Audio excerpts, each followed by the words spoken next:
Hello students, welcome to our channel science gamma. এখন তোমাদের class 9-এর ভৌত বিজ্ঞানের রায় ও মার্টিন প্রশ্নবিচিত্রা 2025 এখান থেকে তোমাদের যে 2 নম্বর স্কুলটা দেওয়া হয়েছে Bagbazar multipurpose girls school, government sponsored. তো এই স্কুলের তোমাদের যে সমস্ত প্রশ্নগুলো আছে সমস্ত প্রশ্নেরই উত্তর এই ভিডিওটিতে দেব। ঠিক আছে, ফার্স্ট সামেটিভ টেস্ট তোমাদের আর ধরো কয়েকদিন পরেই, প্রায় 1 মাস আছে হাতে, শুরু হয়ে যাবে। তো অ্যান্সারগুলো দেখে নাও গ্রুপ এ। আর হ্যাঁ, তোমরা চ্যানেলটিতে নতুন হয়ে থাকলে অবশ্যই চ্যানেলটিকে সাবস্ক্রাইব করে রাখো এই ধরনের ভিডিওগুলি পাওয়ার জন্য। তো একের দাগেরটা দেখে নাও, সঠিক উত্তর নির্বাচন করো। একের দাগের 1, এসআইতে একটি মূল একক হলো কিলোগ্রাম, পাস্কাল, নিউটন, ওহম। তো সঠিক অ্যান্সার হবে এটা, কিলোগ্রাম। এরপর 2 নম্বর প্রশ্ন, দৈর্ঘ্য পরিমাপের সবচেয়ে বড় একক হলো কোনটা? মিটার, আলোকবর্ষ, কিলোমিটার, পারসেক। সঠিক অ্যান্সার ডি এরটা, পারসেক। এরপর 3 নম্বর প্রশ্ন, কার্যের মাতৃ সংকেত হলো, তো অপশানগুলো আর পড়ছি না, সঠিক অ্যান্সার হবে সি এরটা, ml² T⁻²2। এরপর 4 নম্বর প্রশ্ন, সমতরণে গতিশীল একটি কণার প্রাথমিক বেগ ইউ, অন্তিম বেগ ভি হলে কণাটির গড় বেগ হবে, সঠিক অ্যান্সার হয়ে যাচ্ছে বি এরটা, u+v/2। দেখো তোমরা যখন প্রমাণটা করছিলে s = ut + ½ t², তখন দেখো আমাদের সরণ সমান বা অতিক্রান্ত দূরত্ব বের করতে হয়েছিল গড় বেগ গুণিত কী দিয়ে? সময় দিয়ে। ঠিক আছে, তো সেখান থেকে গড় বেগটা আমরা কত পেয়েছিলাম? u+v/2। মনে করে দেখো সেখান থেকে অ্যান্সারটা বা প্রশ্নটা দিয়েছে, তাহলে বি এটা হলো অ্যান্সার। এরপর 5-এর দাগেরটা কী বলছে দেখো, 1 মিলিগ্রাম ভরসম্পন্ন একটি বস্তুতে 1 ডাইন বল প্রয়োগ করলে বস্তুটির ত্বরণ হবে, সঠিক অ্যান্সার হবে 10 মিটার/সেকেন্ড স্কোয়ার। দেখো অ্যান্সারটা কীভাবে হচ্ছে, যে F = ma, তোমরা জানো F = ma। তো F যদি ma হয়, a সমান কত? a সমান হবে F/m। আমি এটা জাস্ট বলে দিচ্ছি, একটু বোঝার চেষ্টা করো। তাহলে a সমান হবে F/m। F এর মান কত আছে? 1 ডাইন ডিভাইডেড বাই ভর কত দেওয়া আছে? 1 মিলিগ্রাম। তো মিলিগ্রাম তো সিজিএস নয়, মিলিগ্রামটাকে গ্রামে করলে কত পাবো? 10⁻³ মানে 1/1000। তাহলে 1/1000, তাহলে 1/1000 মানে 1000টা উপরে উঠে যাবে, তাহলে পাবো আমরা 1000। 1000 কী পাবো? এককটা ত্বরণ জানতে চেয়েছে সেন্টিমিটার/সেকেন্ড স্কোয়ার, কিন্তু 1000 সেন্টিমিটার/সেকেন্ড স্কোয়ার কোনো অপশন নেই। তো 1000 সেন্টিমিটার/সেকেন্ড স্কোয়ার সমান কত? 10 মিটার/সেকেন্ড স্কোয়ার। ঠিক আছে, কারণ 1000 মিটার মানে 1000 সেন্টিমিটার মানে 10 মিটার। তাহলে অ্যান্সারটা হয়ে গেলো বি এরটা, 10 মিটার/সেকেন্ড স্কোয়ার। আশা করি বুঝে গেছো। চলো নেক্সট প্রশ্ন 6টা, আলফা কণা হলো কোন কণার স্রোত? না দ্বিধনাত্মক আহিত হিলিয়াম আয়ন বা He2+ কণার স্রোত। চলো এরপর 7 নম্বর প্রশ্ন, একটি ত্রিযোজী ক্যাটায়নের ইলেকট্রন সংখ্যা 10 হলে মৌলটির পরমাণু ক্রমাঙ্ক কত হবে? দেখো ত্রিযোজী বলেছে মানে লাস্ট কক্ষপথে কটা ইলেকট্রন আছে? অবশ্যই 3টা ইলেকট্রন আছে। এবার বলেছে ক্যাটায়নের ইলেকট্রন সংখ্যা 10 হলে মৌলটির পরমাণু ক্রমাঙ্ক তাহলে কত হবে? না 13। 10 + 3 মানে 13। ঠিক আছে, চলো এরপরের প্রশ্ন 8এরটা, পদার্থ কোন পরমাণুতে কেবলমাত্র একটি কক্ষপথ বর্তমান? তো এটা লিখবে যে সাধারণ হাইড্রোজেন H, হাইড্রোজেনের একটি কক্ষপথ বর্তমান, এরটা হবে অ্যান্সার। এরপর গ্রুপ বি, সংক্ষিপ্ত উত্তর দাও। 7টা প্রশ্ন আছে, তো দেখে নাও। 1 নম্বর, সত্য মিথ্যা। অভিকর্ষের ক্রিয়ায় অবাধে পতনশীল বস্তুর গতি ত্বরণহীন হয়, অ্যান্সার হবে মিথ্যা।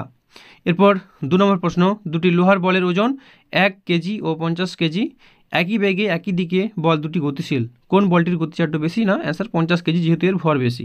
এরপর অথবাটা, নিউটনের কোন গতিসূত্র থেকে রৈখিক ভরবেগের সংরক্ষণ সূত্রটি প্রতিষ্ঠিত হয়? অ্যান্সার তৃতীয় গতিসূত্র। এরপর 3 নম্বর প্রশ্ন, শূন্যস্থান পূরণ করো। ক্রিয়া ও প্রতিক্রিয়া পরস্পরকে ড্যাশ করতে পারে না, না প্রশমিত করে সাম্য প্রতিষ্ঠা করতে পারে না? তাহলে সেটা হবে প্রশমিত করে সাম্য প্রতিষ্ঠা করতে পারে না। এরপর 4 নম্বর প্রশ্ন, সাধারণ স্কেলের লঘিষ্ঠ ধ্রুবকের মান কত? তো দেখো যে আমাদের সাধারণ স্কেলগুলো আমরা ব্যবহার করি, যেগুলো আমাদের জ্যামিতি বক্সে থাকে, একটা ছোট ঘর কত হয়? 1 মিলিমিটার দৈর্ঘ্য, তো সেটাই হচ্ছে লঘিষ্ঠ ধ্রুবক। তাহলে 1 মিলিমিটারকে আমরা বলতে পারি 0.1 সেন্টিমিটার। এরপর 5 নম্বর প্রশ্ন, একটি ভৌত রাশির নাম লেখো যার মাত্রা নেই কিন্তু একক আছে। তো অ্যান্সার কী হবে? কোণ হবে, ঘনকোণ হবে। ঠিক আছে, এরপর অথবাটা, দীপন প্রাবল্যের এসআই একক কি? অ্যান্সার হবে ক্যান্ডেলা। এরপর 5 নম্বর প্রশ্ন, নিউট্রনবিহীন একটি পরমাণুর নাম লেখো, অ্যান্সার সাধারণ হাইড্রোজেন বা প্রোটিয়াম। এরপর অথবাটা, 9F19 পরমাণুতে মোট আধানগ্রস্ত কণার সংখ্যা কয়টি? অ্যান্সার হবে 18টি। দেখো কারণটা বলে দিচ্ছি, পরমাণু ক্রমাঙ্কের জায়গায় এখানে কত লেখা আছে? 9 লেখা আছে। ঠিক আছে, তো অ্যাকচুয়ালি 9টা এফের নিচের দিকে বাম দিকে ছোটো করে লিখতে হতো, এখানে এইভাবে টাইপ করা যায়নি বলে বড় করে লেখা আছে, এটা একটু বোঝে নাও। তাহলে প্রোটন সংখ্যা কত? এখানে 9। বলছে পরমাণুতে মোট আধানগ্রস্ত কণা, যতগুলো কোনো পরমাণুতে প্রোটন থাকে ঠিক ততগুলি ইলেকট্রন থাকে। তাহলে ইলেকট্রন কটা আছে? 9টা, প্রোটন আছে 9টা, 9 9 কত হবে? 18 হচ্ছে অ্যান্সার। চলো এরপর পরের প্রশ্ন 7 নম্বর প্রশ্ন, সত্য মিথ্যা। কোনো মৌলের পারমাণবিক সংখ্যাই হলো মৌলের মূলগত ধর্মের নির্ণায়ক, অবশ্যই এটা সত্য। চলো এরপর গ্রুপ সি, নিচের প্রশ্নগুলি সংক্ষিপ্ত উত্তর দাও। আচ্ছা, একের দাগেরটা দেখে নাও। সাধারণ তুলাযন্ত্রের সুবিধার দুটি শর্ত। তাহলে লিখবে 1 নম্বর, তুলাদণ্ডের বাহু দুটি দীর্ঘ ও হালকা হওয়া প্রয়োজন। 2 নম্বর, তুলা পাত্র দুটি হালকা হওয়া প্রয়োজন। এবার দুটো বলেছে, যে কোনো দুটো লিখবে। আচ্ছা, যে কোনো দুটোর মধ্যে তোমরা 3 নম্বর পয়েন্টটা লিখবে আর 4 নম্বর পয়েন্টটা লিখলে ভালো হয়। 3 নম্বর পয়েন্টে কী আছে? তুলাদণ্ডের ভারকেন্দ্র ও তুলাদণ্ডের আলম্বের নিচে যতটা সম্ভব কাছে থাকা প্রয়োজন। 4 নম্বর পয়েন্ট, সূচকটি লম্বা হওয়া প্রয়োজন। ঠিক আছে, চলো এরপরের প্রশ্ন কী আছে? 2 নম্বর, এস সমান half A T two the power 4, S সমান সরণ, এ সমান ত্বরণ, টি সমান সময়। সমীকরণটি মাত্রাগতভাবে সঠিক কিনা দেখাও। তাহলে দেখে নাও, প্রথমে আমরা বাম দিকটা দেখছি এস আছে, তাহলে লেফট হ্যান্ড সাইড LHS। এখানে কী আছে না এস আছে, তাহলে এসের মাত্রা কত পাচ্ছি আমরা? শুধু capital L। Right hand side ডান দিকটা কী আছে না half A T two the power 4, এর মাত্রা তাহলে কত হবে?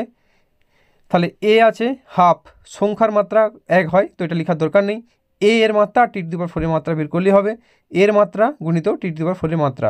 এ মানে ত্বরণ, ত্বরণের মাত্রা কত হয়? L টি টু দি পাওয়ার -2 গুণিত টি এর মাত্রা টি টু দি পাওয়ার 4 এর মাত্রা মানে কি? Capital T whole to the power 4। তারপরে পাচ্ছি আমরা T-2 R T4 two the power 4, কেটে গেলে কত হয়? -2 আর +4 হলে শুধু 2 পড়ে থাকবে, তার মানে LT স্কোয়ার। দেখো বাম দিকটা আমরা পেয়েছিলাম শুধু L, ডান দিকটা পাচ্ছি, রাইট হ্যান্ড সাইড পাচ্ছি LT স্কোয়ার। যেহেতু বাম দিক ডান দিক সমান নেই, তাহলে বলবো অতএব এস সমান half A T two the power 4 সমীকরণটি মাত্রাগতভাবে সঠিক নয়। ঠিক আছে, আশা করি বুঝে গেছো। চলো এরপরে প্রশ্ন অথবাটা, প্রমাণ দৈর্ঘ্য প্রমাণ সময়ের সংজ্ঞা দাও। তার অ্যান্সারটা লিখে নিবে। প্রমাণ দৈর্ঘ্য এর SI সংজ্ঞা, কারণ সিএ থেকেও বলতে পারো, এসআইও বলতে পারো, তাই লিখে দিচ্ছে এবারে প্রমাণ দৈর্ঘ্যের SI সংজ্ঞা দিয়ে লিখবে প্রমাণ মিটার। ফ্রান্সের প্যারিস শহরে international bureau of weights and measures এর দপ্তরে 0 ডিগ্রি সেন্টিগ্রেড বা 273 কেলভিন উষ্ণতায় সংরক্ষিত প্ল্যাটিনাম ইরিডিয়াম 90:10 বা 9:1ও বলতে পারো মিশ্রিত সংকর ধাতুর তৈরি একটি দণ্ডের ওপর দুটি নির্দিষ্ট দাগের মধ্যবর্তী দূরত্বকে 1 প্রমাণ মিটার বা 1 মিটার বলে। ঠিক আছে, এরপর প্রমাণ সময় লিখবে সিজিএস এবং এসআই পদ্ধতিতে সময়ের একক সেকেন্ড। এরপর সেকেন্ড গড় সৌরদিনের 86,400 ভাগের 1 ভাগকে 1 সেকেন্ড বলে। চলো এরপরের প্রশ্ন 3 নম্বর, ত্বরণের এককে প্রতি সেকেন্ড কথাটি 2 বার ব্যবহার করা হয় কেন? অ্যান্সারটা দেখে নাও। ত্বরণের এককে প্রতি সেকেন্ড কথাটি 2 বার আসে, কারণ হলো সংজ্ঞানুসারে ত্বরণ সমান বেগের বৃদ্ধি বাই সময়, অতএব ত্বরণের একক সমান বেগের একক বাই সময়ের একক। যেহেতু বেগের একক সমান সরণের একক বাই সময়ের একক, অতএব ত্বরণের একক সমান সরণের একক বাই সময়ের একক গুণিত 1 বাই সময়ের একক সমান সরণের একক বাই সময়ের এককের স্কোয়ার। অতএব বোঝা যাচ্ছে যে ত্বরণের একক প্রতি সেকেন্ড কথাটি 2 বার আসে, একবার বেগ বোঝাবার জন্য ও আরেকবার বেগ বৃদ্ধির হার বোঝাবার জন্য। ঠিক আছে, চলো নেক্সট প্রশ্ন 4এরটা, একটি খেলনা গাড়ি 20 সেন্টিমিটার পার সেকেন্ড বেগে চলছিল। 1 মিটার দূরত্ব যাওয়ার পর ওই গাড়ির বেগ দাঁড়ালো 30 সেন্টিমিটার পার সেকেন্ড। গাড়িটির ত্বরণ নির্ণয় করো। তাহলে যেই তথ্যগুলো দিয়ে আছে আগে লিখে নেব। তাহলে প্রদত্ত ইউ সমান অর্থাৎ প্রাথমিক বেগ 20 সেন্টিমিটার পার সেকেন্ড, ভি সমান অন্তিম বেগ 30 সেন্টিমিটার পার সেকেন্ড, দূরত্ব দেওয়া আছে কত? এস সমান 1 মিটার, 1 মিটার মানে কত? 100 সেন্টিমিটার, কারণ সবগুলোই সিজিএস করে নিলাম। এবার ত্বরণ এ সমান জিজ্ঞাসা চিহ্ন, তাহলে লিখবো আমরা জানি ভি স্কোয়ার সমান ইউ স্কোয়ার প্লাস 2s। তাহলে তথ্যগুলো লেখার পর এবার লিখবো আমরা জানি ভি স্কোয়ার সমান ইউ স্কোয়ার প্লাস 2s। এখান থেকে পেয়ে যাবো এ সমান তাহলে কত না v square minus u square by 2s। মানগুলো বসিয়ে দাও। ভি এর মান কত ছিল? 30, তাহলে 30 স্কোয়ার মাইনাস ইউর মান হচ্ছে 20 স্কোয়ার ডিভাইডেড বাই 2s, তাহলে 2 ইন্টু এস এর মান কত ছিল? 100 সেন্টিমিটার মানে 100। তাহলে এটাই তোমরা যদি করো 30 স্কোয়ার মাইনাস 20 স্কোয়ার বাই 200 করলে পাবে তোমরা 5, তার অ্যান্সার হবে 5 সেন্টিমিটার পার সেকেন্ড স্কোয়ার। তাহলে অতএব গাড়িটির ত্বরণ 5 সেন্টিমিটার পার সেকেন্ড স্কোয়ার। আরেকবার দেখে নাও এভাবে, পরপর কিন্তু করে নিবে। ঠিক আছে, চলো নেক্সট প্রশ্ন কি আছে দেখে নেওয়া যাক। এরপর 5 নম্বর প্রশ্ন, রোলার টানা ও ঠেলার মধ্যে কোনটি বেশি সুবিধাজনক ও কেন? ঠিক আছে, তো অবশ্যই রোলার টানা সুবিধাজনক ঠেলার থেকে, টানাটা সুবিধাজনক। কেন উত্তর লেখা আছে, আর আমি পড়ছি না, ভিডিওটা বড় হয়ে যাবে। জাস্ট তোমরা এটা এভাবে করে নিতে পারো, বা যেই অথরিটির বই পড়ো না কেন সেখান থেকে করে নিতে পারো। এটা ভট্টাচার্য বাদাস থেকে উত্তরটা তোমাদের দিয়েছি। চলো এরপরে নেক্সট প্রশ্ন কি আছে অথবাটা, বল সংযোজনের সামান্তরিক সূত্রটি লেখো ও ব্যাখ্যা করো। তাহলে এইভাবে ছবিটা অবশ্যই আঁকতে হবে সামান্তরিকের, তারপর লিখবে সামান্তরিক সূত্র। একই বিন্দুতে ক্রিয়ারত দুটি সমজাতীয় বলকে কোনো সামান্তরিকের দুটি সন্নিহিত বাহু দ্বারা মানে ও দিকে সূচিত করলে সামান্তরিকের সন্নিহিত বাহু দুটির ছেদ বিন্দু দিয়ে অঙ্কিত কর্ণ ওই বল দুটির লব্ধির মান ও দিক সূচিত করবে। এবার ব্যাখ্যাটা দেওয়া আছে, আর পড়ছি না, এই ছবি অনুযায়ী ব্যাখ্যাটা হবে। ঠিক আছে, চলো নেক্সট প্রশ্ন কি আছে দেখে নাও। 6 নম্বর প্রশ্ন, He3+ আয়ন কি গঠিত হওয়া সম্ভব? তাহলে সেটা লিখবে He অর্থাৎ হিলিয়াম এর পরমাণু ক্রমাঙ্ক সমান 2, অর্থাৎ ইলেকট্রন সংখ্যা সমান 2। He3+ হতে গেলে হিলিয়ামকে 3টি ইলেকট্রন বর্জন করতে হবে, যেটি কখনোই সম্ভব নয়, কারণ হিলিয়ামে সর্বাধিক 2টি ইলেকট্রন থাকে, তাই He3+ আয়ন গঠিত হওয়া সম্ভব নয়। ঠিক আছে, চলো এরপর যে অথবাটা আছে দেখে নাও প্রশ্নটা। একটি পরমাণুর যোজ্যতা কক্ষ M এ 2টি ইলেকট্রন আছে, মৌলটির পরমাণু ক্রমাঙ্ক কত? এর নাম লেখো। তো অ্যান্সারটা লিখবে, প্রশ্ন অনুযায়ী যোজ্যতা কক্ষ M এ 2টি ইলেকট্রন আছে, অর্থাৎ M কক্ষে 2টি, L কক্ষে 8টি এবং M কক্ষে 2টি। অতএব মোট ইলেকট্রন সংখ্যা সমান 2 + 8 + 2 সমান 12। অতএব মৌলটির পরমাণু ক্রমাঙ্ক 12 এবং মৌলটির নাম ম্যাগনেসিয়াম ব্র্যাকেটে Mg। আশা করি অ্যান্সার বুঝে গেছো। চলো নেক্সট প্রশ্ন কি আছে দেখে নেওয়া যাক। এরপর 7 নম্বর প্রশ্ন আছে 20A 40 এবং 19B 39 এই পরমাণু দুটির মধ্যে সম্পর্ক কি? তাহলে আমরা অ্যান্সারটা লিখব, আমরা জানি কোনো মৌলের নিউটন সংখ্যা সমান ভর সংখ্যা মাইনাস পারমাণবিক ক্রমাঙ্ক। 20A 40 মৌলটির নিউটন সংখ্যা 40 - 20 সমান 20। 19B 39 মৌলটির নিউটন সংখ্যা 39 - 19 সমান 20। যেহেতু উভয় মৌলের নিউটন সংখ্যা সমান, তাই মৌল দুটির, এখানে মোর হয়ে গেছে, এটা হবে মৌল দুটির, তাই মৌল দুটির মধ্যে সম্পর্ক হলো এরা একে অপরের আইসোটোন। তাহলে এটা হবে কি না মৌল। ঠিক আছে, মৌল দুটির, লেখাটা ভুলের জন্য দুঃখিত, মৌল দুটির, ঠিক আছে কারেকশন করে নিয়েছি, মৌল দুটির মধ্যে সম্পর্ক হলে এরা একে অপরের আইসোটোন। চলো এরপর নেক্সট প্রশ্ন কি আছে দেখে নেওয়া যাক। পরমাণু আয়নের মধ্যে কোনটি সুস্থিত ও কেন? তাহলে অ্যান্সারটা লিখবে, পরমাণু ও আয়নের মধ্যে আয়ন বেশি সুস্থিত, কারণ নিষ্ক্রিয় মৌলগুলি ব্যতীত অন্য যে কোনো মৌলের সর্ববহিস্থ কক্ষপথে 2টি বা 8টি ইলেকট্রন থাকে না, কিন্তু আয়নগুলি সর্ববহিস্থ কক্ষপথে নিষ্ক্রিয় মৌলের ন্যায় 2টি বা 8টি করে ইলেকট্রন থাকে, তাই আয়ন বেশি সুস্থিত হয়। এটি হলো অ্যান্সার। চলো এরপর গ্রুপ ডি 3 নম্বরের প্রশ্নের উত্তরগুলো দেখে নাও। তো এখানে তোমাদের 3টা প্রশ্নের অ্যান্সার পরীক্ষায় করতে হয়। তো একটা কি আছে দেখো, সাধারণ তুলাযন্ত্র ও মাপনী চোঙের সাহায্যে একটি অনিয়মিত আকারের কঠিন বস্তুর ঘনত্ব কিভাবে নির্ণয় করবে? তো অ্যান্সারটা দিয়ে দিচ্ছি, এভাবে তোমরা লিখে নিবে। ঠিক আছে, অর্থাৎ ভরটা তোমরা প্রথমে সাধারণ তুলাযন্ত্রের সাহায্যে মেপে নিবে, দিয়ে আয়তন মাপক চোঙে আয়তনটা মেপে নিবে, দিয়ে আমরা কী পাবো, ঘনত্ব D = m/v, তাহলে পেয়ে যাবো ঘনত্ব। পুরো অ্যান্সারটা লেখা আছে, করে নেবে। চলো নেক্সট প্রশ্ন কি আছে অথবাটা, একটি ড্রপারের 1 ফোঁটা জলের আয়তন মাপনী চোঙ ও ড্রপারের সাহায্যে কিভাবে নির্ণয় করবে? আর একটা প্রশ্ন আছে, লিটারের সংজ্ঞা 4 ডিগ্রি সেন্টিগ্রেড উষ্ণতার উল্লেখ থাকে কেন? তাহলে অ্যান্সারটা প্রথমে, ড্রপারের সাহায্যে কীভাবে আমরা আয়তন নির্ণয় করব 1 ফোঁটা জলের, তাহলে সেটা এভাবে অ্যান্সারটা লিখবে, একটি খুব সরু আয়তন মাপক চোঙ দিয়ে ড্রপারের সাহায্যে নির্দিষ্ট সংখ্যক জলের ফোঁটা ফেলা হলো, যাতে জলের উপরে তল আয়তন মাপক চোঙের একটি নির্দিষ্ট দাগ পর্যন্ত পৌঁছায়। এই অবস্থায় আয়তন মাপক চোঙের জলের আয়তনের পাঠ নেওয়া হলো। মনে করি জলের আয়তন সমান v/ml, জলের ফোঁটার সংখ্যা সমান n, অতএব n ফোঁটা জলের আয়তন সমান v/ml, অতএব 1 ফোঁটা জলের আয়তন সমান v/n ml। এভাবে কিন্তু আমরা উত্তর বের করব। চলো এরপর কেন 4 ডিগ্রি সেন্টিগ্রেড উষ্ণতার কথা উল্লেখ করা হয় আয়তনের সংজ্ঞাতে? তাহলে লিখব, 4 ডিগ্রি সেন্টিগ্রেড বা 277 কেলভিন উষ্ণতায় জলের ঘনত্ব সর্বাধিক এবং আয়তন সর্বনিম্ন হয়। এই উষ্ণতায় 1 কিলোগ্রাম বিশুদ্ধ জলের আয়তনকে 1 লিটার ধরা হয়। জলের উষ্ণতা 4 ডিগ্রি সেন্টিগ্রেডের বেশি বা কম হলে জলের ঘনত্ব কমে। এর ফলে 1 কিলোগ্রাম জলের আয়তন 1 লিটারের থেকে বেশি হয়। এজন্য লিটারের সংজ্ঞা 4 ডিগ্রি সেন্টিগ্রেড বা 277 কেলভিন উষ্ণতার উল্লেখ করে নির্দিষ্ট আয়তনকে বোঝানো হয়। চলো এরপর নেক্সট প্রশ্ন, দুইটা লেখচিত্রের সাহায্যে v² = u² + 2s সমীকরণটি প্রমাণ করো। প্রদত্ত লেখচিত্র থেকে 3 সেকেন্ড পর কণার সরণ নির্ণয় করো। তাহলে সেটা দেখে নাও, v² = u² + 2as, এই যে লেখচিত্র করা আছে, লেখচিত্র থেকে অ্যান্সারটা এইভাবে তোমরা করে নিও। ঠিক আছে, এটা বোঝানো এরকম রিডিং পড়ে কিছু লাভ নেই, যে বুঝবে সেই একমাত্র এটা করতে পারবে, খুব জোর যদিও নয়, কিন্তু এভাবে আমার উত্তরটা দেখিয়ে দিচ্ছি, করে নিও, বা বই থেকে যে করে নেবে। এরপর যে অঙ্কটা দিয়েছে দেখো, যে এখানে দেখো একটা অঙ্ক দিয়েছে যে প্রদত্ত লেখচিত্র থেকে 3 সেকেন্ড পর কণার সরণ নির্ণয় করো। কোন লেখচিত্র? লেখচিত্র হচ্ছে এই যে ছবিটা ডান দিকে যেটা তোমরা দেখতে পাচ্ছ, এই লেখচিত্র থেকে বলেছে 3 সেকেন্ড পর কণার সরণ।